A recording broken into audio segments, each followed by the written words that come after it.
ঈদ এমন একটা দিন যেদিন পৃথিবীতে বেঁচে না থাকা মানুষগুলোর কথা একটু বেশি মনে পড়ে।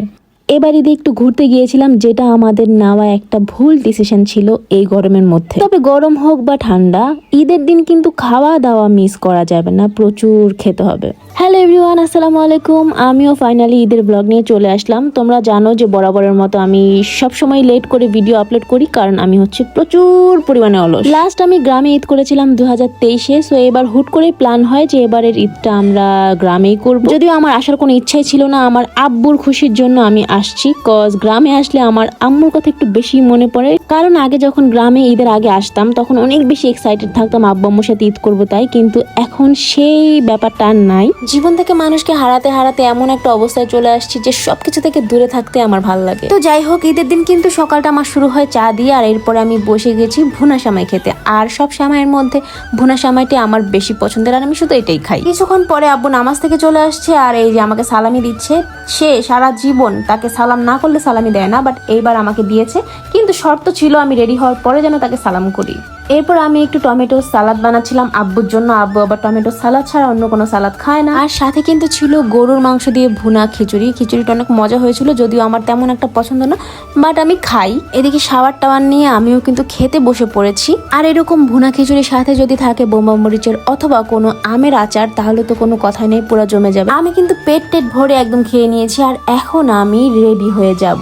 আর তোমরা আমার এই লুকটা অনেক পছন্দ করেছো, আর এটা আমার অনেক পছন্দেরই একটা ড্রেস। অনেকে জানতে চেয়েছো ড্রেসটা কোন পেজের। এইটা হচ্ছে র ন্যাশন পিঙ্ক পেজের। জাস্ট 10 মিনিটের মতো আমি বাইরে ছিলাম। এই রোদ সহ্য করতে না পেরে আমি জাস্ট রুমে গিয়ে আমার ড্রেস চেঞ্জ করে আমি তিমি মাছের মতো পরেছিলাম।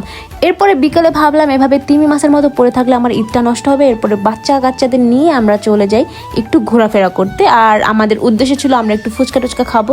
তবে এত বেশি ভিড় ছিল, আমরা প্রায় 30 মিনিট থেকে 40 মিনিট দাঁড়িয়েই ছিলাম যে কোথাও জায়গা নেই বসার। এরপরে আমরা কোনো রকম ইয়ামি এক্সপ্রেস নামের একটা রেস্টুরেন্টে জায়গা করি, আর সেখানে যেয়ে সবাই বসি। ফুচকা খেতে এসে আমাদের রেস্টুরেন্টে ঢোকা লাগছে, কারণ হচ্ছে দাঁড়ানোর মতো জায়গাও ছিল না। তো আমরা এখান থেকে 2টা নাচোস অর্ডার করি। প্রথম যে নাচোসটা ছিল এটা ছিল এরকম, মানে একটু সুন্দর করে ডেকোরেট করে দেয় নাই, কিন্তু এরপরে যে নাচোসটা এটাকে সুন্দর করে সাজিয়ে দিয়েছে, মানে বেটাদেরও মুড সুইং হয়। তো নাচোসটার মধ্যে চিকেনের পরিমাণ বেশ ভালোই ছিল, আর শুধু আমার না, সবার কাছে এটা মজা লেগেছে। আমার সাথে কিন্তু ছিল আমার ছোট বোনেরা আর ছিল ভাইগনা। এদেরকে ট্রিট দিয়ে আমার নিজেকে অনেক বড় বড় মনে হচ্ছিল যে আমি অনেক বড় হয়ে গেছি। আমরা যে দোকানে ফুচকা খাবো ভেবেছিলাম সেইটা এখন পর্যন্ত ভিড় ছিল। এরপর আমরা কি করব, অন্য একটা দোকান থেকে আমরা ফুচকা নিই। আর এই যে আমাদের ফুচকা, বড় ফুচকা আমার পছন্দ না, কিন্তু অনেক ক্রেভিং হচ্ছিল কি আর করার। আর এই ফুচকাটা নেওয়ার পরে প্রথমে মনে হচ্ছিল কিছু একটা কম কম, তারপর মনে হলো যে এখানে একটু ঝাল কম। এরপর ইচ্ছা মতো মরিচ নিয়েছিলাম। তোমরা ভাবতেও পারবে না আমার ঝাল খাওয়া নিষেধ। ঝাল খাওয়ার পরে আমি অসুস্থ হয়ে যাই। 2টা ফুচকা খাওয়ার পরে কিন্তু আমার পেটে ব্যথা শুরু হয়ে গিয়েছিল, কিন্তু আমাকে কে থামায়? আমি তো নির্লজ্জ। আমি ইচ্ছা মতো ঝাল দিয়ে খাচ্ছিলাম। আর ফুচকা যদি ঝাল না হয় তাহলে কি মজা লাগে তোমরাই বলো। আর যেহেতু মরেই যাবে একদিন, সেহেতু মনের মতো পছন্দ মতো খাওয়া খেয়েই মরি না ভাই। ফুচকা খাওয়ার পর ভাবছিলাম ওদেরকে আর কি খাওয়ানো যায়। তারপর মাথা আসলে গরমের মধ্যে সবাইকে একটু আইসক্রিম খাওয়াই, আর এরপর আইসক্রিম কিনে দেই। আর আমার আব্বুর জন্য আমি একটু হালিম নিয়ে যাই, কজ এখানের হালিমটা আব্বু খুব পছন্দ করে খায়। এরপর খাওয়া দাওয়া ঘোরাফেরা শেষে আমরা সবাই মিলে বাসায় চলে আসি। আর আমার কোনো নাটকিন নাতি নাই, নাটকিন নাতির সাথে ঈদে ঘুরতে যাওয়ার কোনো প্যারা নাই। আমি খুব শান্তিতে একটা ঈদ কাটালাম। তোমরা কে কেমন ভাবে ঈদ কাটালে আমাকে অবশ্যই কমেন্ট করে জানাবে। ভালো থাকো, আল্লাহ হাফেজ।